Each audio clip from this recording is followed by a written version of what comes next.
It's Rouser Radio. Let's get the microphone up to a working position, shall we? Yes, it's Radio Rouser Radio.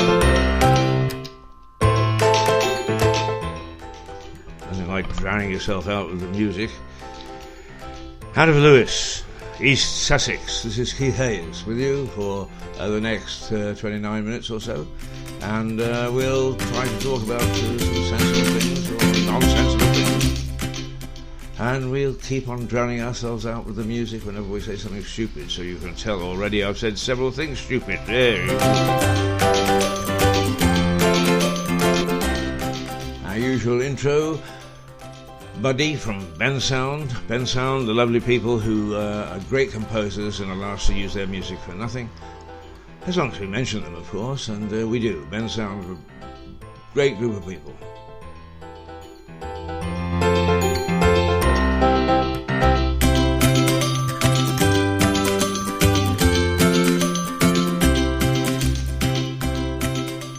At the time of talking, it is 7 minutes past 7 o'clock. And it is a Tuesday, the 7th of July, 7:07. And that's 2020, by the way, just in case anybody picks this up in the future.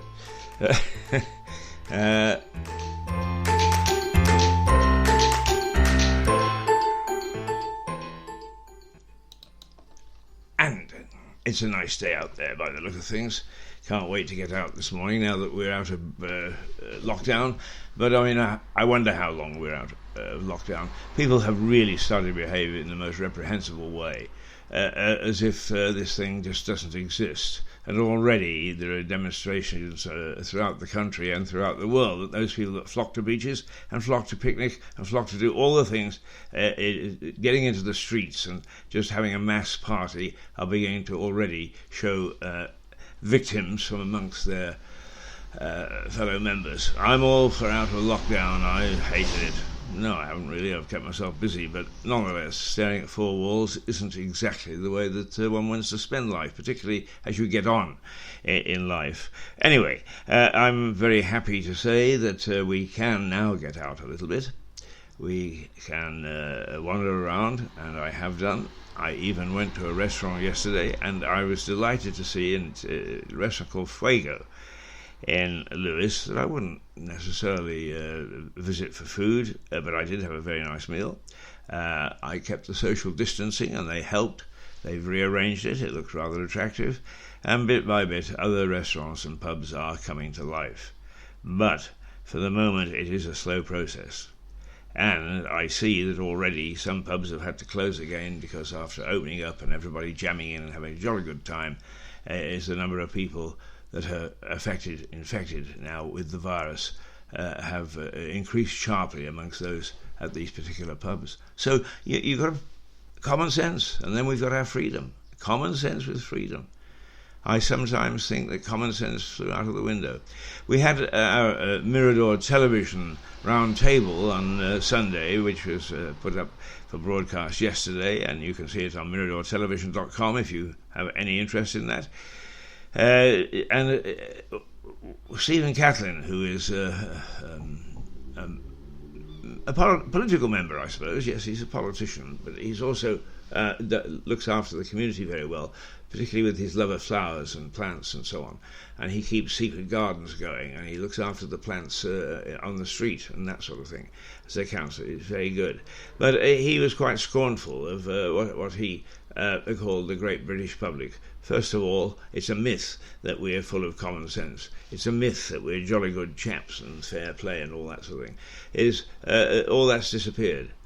I think a lot of it did remain when I was a boy.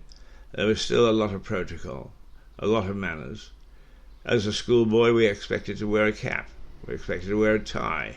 We expected to wear a uniform. Well, you can now see some schools still ask for that. When you're travelling around, you will see people, youngsters, in uniform, but an awful lot don't. And I don't mind if they opt for that, but I hope that what they have got is they got protocol which actually gives young children some sort of guidance of what they can expect as they go out into life. Certainly we seem to have a generation that doesn't understand that, and they're putting us all at risk. I mean, not when I say all, it's the whole world, because it only takes one to infect somebody who's going away for whatever reason.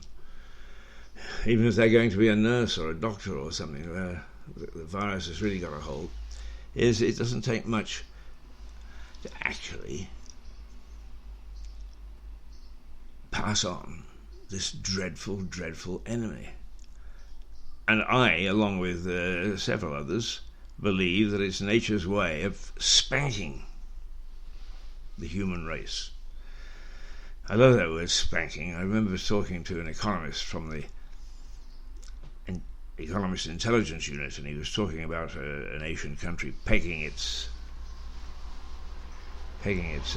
currency, and he said the markets rose up and spanked them.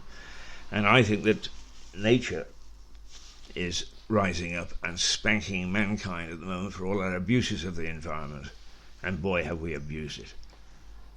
And we continue to do so. And we're so smarmy about it. Hey, that field over there, it'll make 20 houses.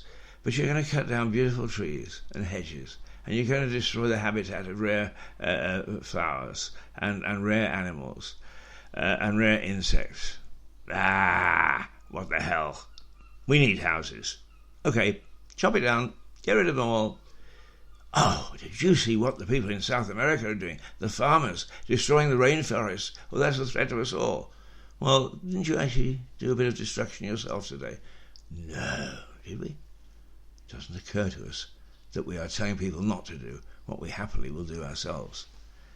A whole host of rethinking, in my opinion, has got to be done about how we live. Can we go for one home or house for every person in the land? No, I don't think we can.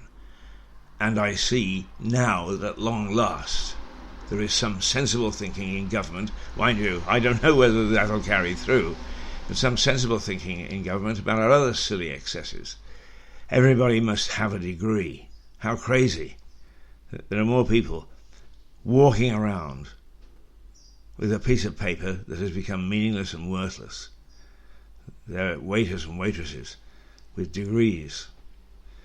And every country in the world has to some extent made that mistake. But what we've got to do, and there is now a mood for it, is get back to the apprenticeship scheme, training on the job. And Boris has said that he will put a few million, in fact, I think it's billion that he's talked about, for apprenticeships and teaching our young people skills which they wouldn't get at university. I'm not saying they shouldn't go to university, but it really is for those who are academic, not those who are skilled with their hands, or even for that matter their minds. We need that apprenticeship scheme. So that's a change for the better. And we are seeing other changes where society is now saying, hang on, we've been doing that for a long time. And to some extent it's contributed to our present plight. We've got an economy that's in tatters. We need specialist skills to get it going again. We quite often haven't got those specialist skills. And certainly we haven't got a generation that's coming up that have been able to get the experience which people really, really deserve. So the whole idea that the world is there for people with PhDs is being shattered, and so it should be. Nothing against PhDs, but not as a key to the practical vocations such as being a chief constable, or even an ordinary degree, a BA, for becoming a policeman. They're very practical issues, very practical professions, as is my own. Nothing wrong with having a degree, but really, if you come into our profession, you need to start at the bottom. You need to realise that the first day in the newsroom, you'll be asked to get the coffee, whether you've got a piece of paper or not. That's the way to learn this business, and then you can become good. I often tell this story to gales of laughter, is when I walked into a newsroom first, and I was to do a 5:30 newscast, and I very carefully put the newscast together when the senior man on duty said, "Where's all the stuff off the wire?" And I proudly said, "Oh, I've got it." And he whipped it out of my hands and said, "I have that for the 6 o'clock. That is the protocol." And I was left scrabbling for pieces of paper and spent 5 minutes with tears, or at least sweat, dribbling down my nose as I gave the unsuspecting public chapter and verse about the mating habits of the buffalo in northern Manitoba. I'll tell you, I never did again what I did so proudly on that first instance. And that's what you need to learn. There's so much to learn in this business. We don't have the skills to gain an audience anymore. You can listen to well-known newsreaders who have no idea about intonation. They'll end a sentence on the upswing.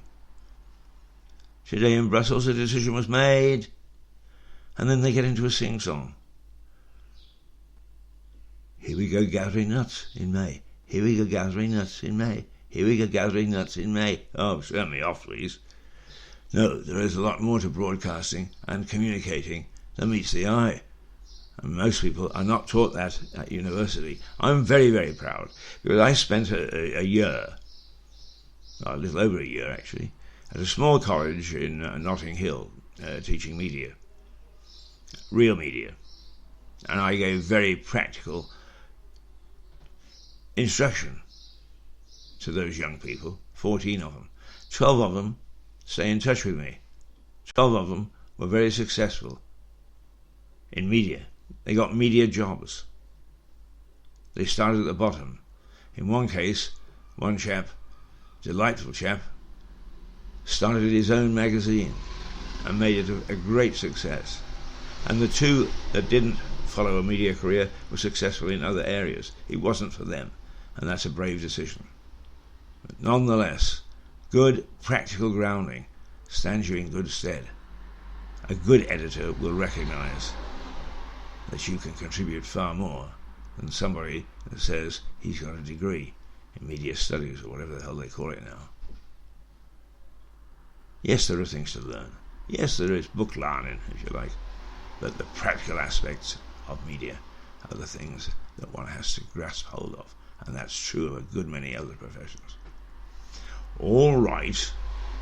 Why don't we... I think it's time that we listen to Yever. We play Yever, Suyan and Flawless Mind on our television station as background to any historical program that we're doing. It's a haunting piece. It's lovely. And the lyrics are written by her sister, Star. Sister Star is quite a delight. Both of them, by the way, are from Yerevan in Armenia. And Star is a character. And a very talented character, I may say.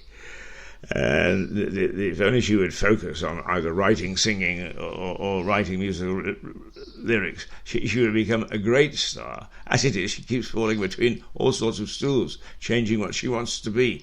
But that's her nature, and she's a cute little button, and she's just a terrific, terrific person. But she wrote the lyrics for Yever in this Flawless Mind.